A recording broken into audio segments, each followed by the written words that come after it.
வணக்கம் மக்களே, சற்று முன் வெளியான மிக முக்கியமான தகவல். ஒரு நாளைக்கு 908 கோடி தமிழக அரசின் கஜானாவை நிரப்புவது யார் என்று இங்கே பார்ப்போம்.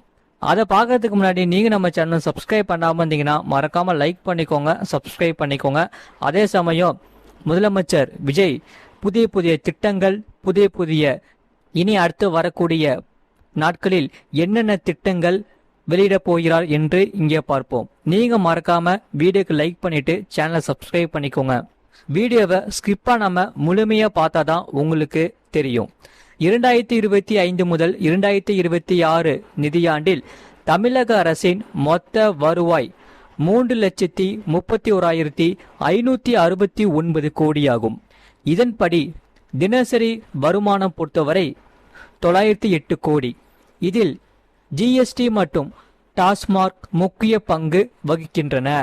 அந்த வகையில் புதிய முதல்வர் விஜயின் கவர்ச்சிகரமான வாக்குறுதிகளை நிறைவேற்ற இந்த வருவாய் போதுமா என்றும் மற்றும் கடனுக்கான வட்டி பாரம் குறித்த விவரங்களை இங்கே நீங்கள் தெரிந்து கொள்ளுங்கள்.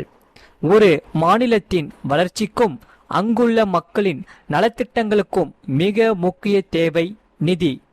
இந்தியாவின் முன்னணி பொருளாதார மாநிலங்களில் ஒன்றாக திகழும் தமிழ்நாட்டின் தினசரி வருமானம் எவ்வளவு? தமிழக அரசின் கஜானாவை நிரப்பும் முக்கிய துறைகள் எவை? புதிய அரசு அறிவித்துள்ள கவர்ச்சிகரமான வாக்குறுதிகளை நிறைவேற்ற அரசிடம் போதிய பணம் இருக்கிறதா என்பது குறித்து 2025 முதல் 2026 நிதியாண்டின் அதிகாரப்பூர்வமாக தாக்கல் செய்யப்பட்ட பட்ஜெட் தரவுகளின் அடிப்படையில் கணக்கிடப்பட்டு உள்ளது.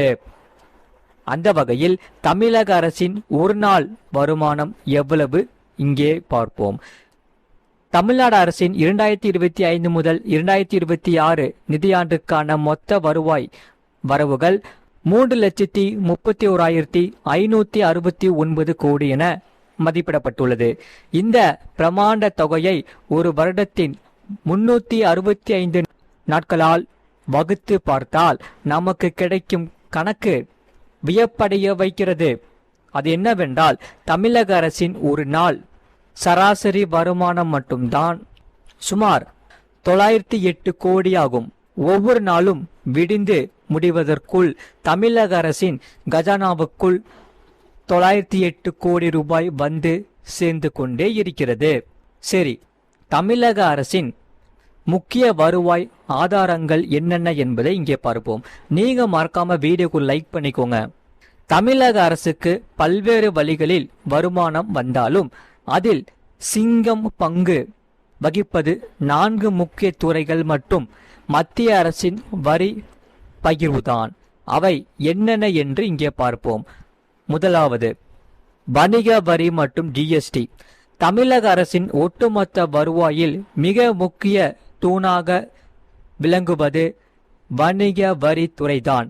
மாநிலத்தின் விற்கப்படும் பொருட்கள் மற்றும் சேவைகள் மீதான வரி, அதாவது ஜிஎஸ்டி மூலம் இந்த வருவாய் கிடைக்கிறது. இதனால் ஜிஎஸ்டி மூலம் தமிழக அரசுக்கு கிடைக்கும் மொத்த வருமானம் என்பது சுமார் 1 லட்சம் கோடிக்கு மேல் ஆகும்.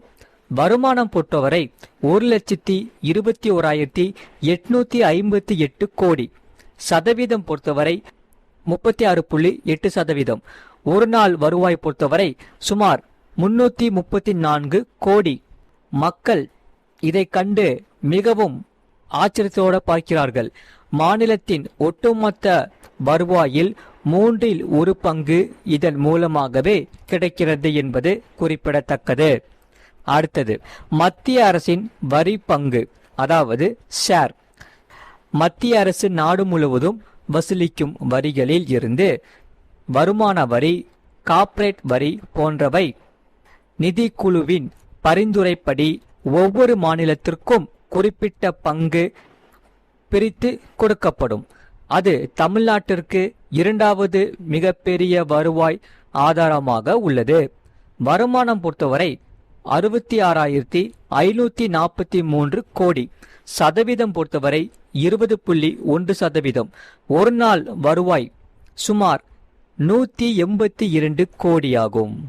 சரி, டாஸ்மாக் மற்றும் மதுபான உற்பத்தி வரி என்னென்ன என்பதை இங்கே பார்ப்போம். நீங்க மறக்காம வீடியோக்கு ஒரு லைக் பண்ணிட்டு சேனலை சப்ஸ்கிரைப் பண்ணிக்கோங்க. தமிழக அரசியலிலும் சமூகத்திலும் எப்போதுமே அதிக விவாதங்களையும் விமர்சனங்களையும் கிளம்பும் ஒரு விஷயம் மதுபான விற்பனை. இதனால் அரசாங்கத்தை இயங்குவதில் இதற்கு மூன்றாவது பெரிய இடமுண்டு. இதில் டாஸ்மாக் மூலம் மட்டும் ஒரு நாள் வருமானம் என்பது தமிழக அரசுக்கு ரூபாய் 100 கோடிக்கு மேல் கிடைக்கிறது. வருமானம் பொறுத்தவரை 39,478 கோடி. சதவீதம் பொறுத்தவரை 11.9%. ஒரு நாள் வருமானம் சுமார் 108 கோடி. அடுத்தது பெட்ரோல் மற்றும் டீசல் மீதான வாட் வரி. ஜிஎஸ்டி வரம்பிற்குள் வராத பெட்ரோல் மற்றும் டீசல் மீது மாநில அரசு விதிக்கும் வாட் வரி மூலம் கணிசமான தொகை கஜானாவிற்கு வருகிறது. வருமானம் பொறுத்தவரை 38,572 கோடி. சதவீதம் பொறுத்தவரை 11.6%. ஒரு நாள் வருவாய் பொறுத்தவரை சுமார் 105 கோடி. அடுத்தது இதர முக்கிய வருவாய் விவரங்கள். மேலே குறிப்பிட்டுள்ள பெரிய துறைகள் தவிர பத்திரப்பதிவு, மோட்டார் வாகன வரி உள்ளிட்ட இதர துறைகளும் அரசுக்கு கணிசமான பங்களிப்பை வழங்குகிறது. இதனால் துறை வருவாய் ஆதாரம், அதாவது பத்திரப்பதிவு மற்றும் முத்திரைத்தாள் ஆண்டு வருமானம் 25,067. மோட்டார் வாகன வரி 11,617. மத்திய அரசின் நிதி உதவி 10,590. மின்சார வரி 9,180. இதர வருவாய்கள் அதாவது கட்டணங்கள் அபராதங்கள் 8,669. சரி, புதிய முதல்வர் விஜயின் அதிரடி வாக்குறுதிகளும் நிதி சவால்களும் என்னென்ன என்பதை இங்கே பார்ப்போம். நீங்க மறக்காம வீடியோக்கு கண்டிப்பா லைக் பண்ணிட்டு சேனலை சப்ஸ்கிரைப் பண்ணிக்கோங்க.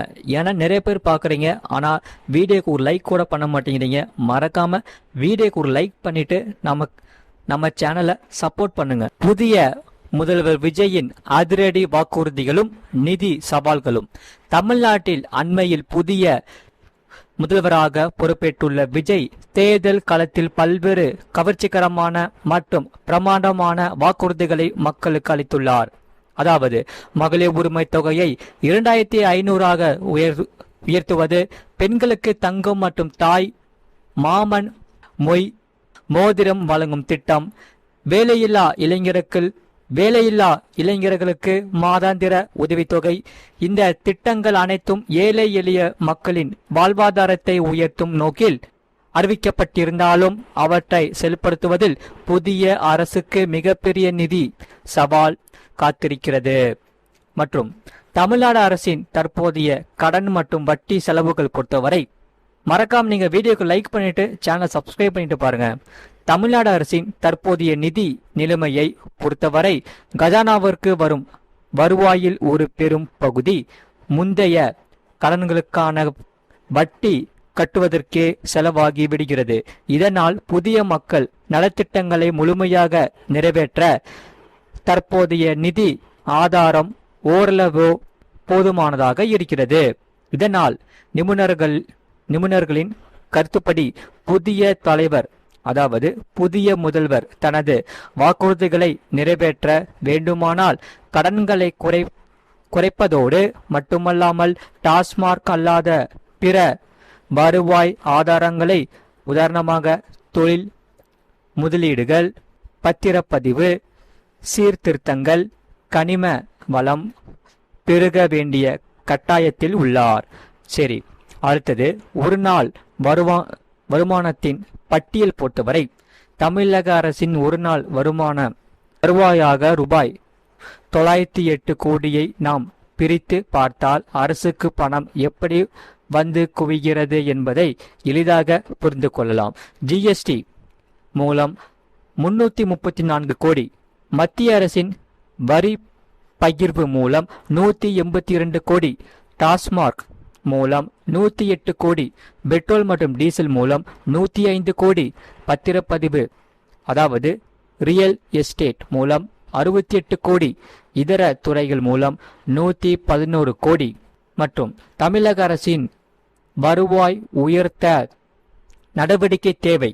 அதாவது ஒரு நாட்டின் அல்லது மாநிலத்தின் வளர்ச்சி என்பது வரி வசூலிப்பதில் மட்டுமில்லை, வசூலாகும் வரியை எவ்வளவு திறம்பட ஊழலின்றி மக்களுக்கு கொண்டு சேர்க்கிறோம் என்பதில்தான் உள்ளது. 2025 முதல் 2026 பட்ஜெட் தரவுகளின்படி தமிழகத்தின் வருவாய் ஆரோக்கியமாக இருந்தாலும் வட்டி பாரமும் புதிய திட்டங்களுக்கான தேவையும் சமநிலையில் பயணிக்க வேண்டியது புதிய அரசின் சாதுரியத்தில் தான் உள்ளது. மறக்காம நீங்க லைக் பண்ணிக்கோங்க, சப்ஸ்கிரைப் பண்ணிக்கோங்க. உங்க ஃப்ரெண்ட்ஸ் அண்ட் ஃபேமிலிக்கு தெரியப்பட்டவும் இந்த வீடியோவை கண்டிப்பா ஷேர் பண்ணிக்கோங்க. இந்த செய்தியை பத்தி நீங்க என்ன சொல்றீங்கிறத கமெண்ட் செக்ஷன்ல மறக்காம கமெண்ட் பண்ணுங்க. அதே சமயம் அடுத்தடுத்து வரக்கூடிய நாட்களில் உங்களுக்கு புதிய புதிய செய்திகள் நாங்கள் போட்டுக்கிட்டே இருப்போம். அதனால நீங்க மறக்காம சேனலை சப்ஸ்கிரைப் பண்ணிட்டு பக்கத்துல பெல் பட்டனையும் கிளிக் பண்ணி வச்சுக்கோங்க.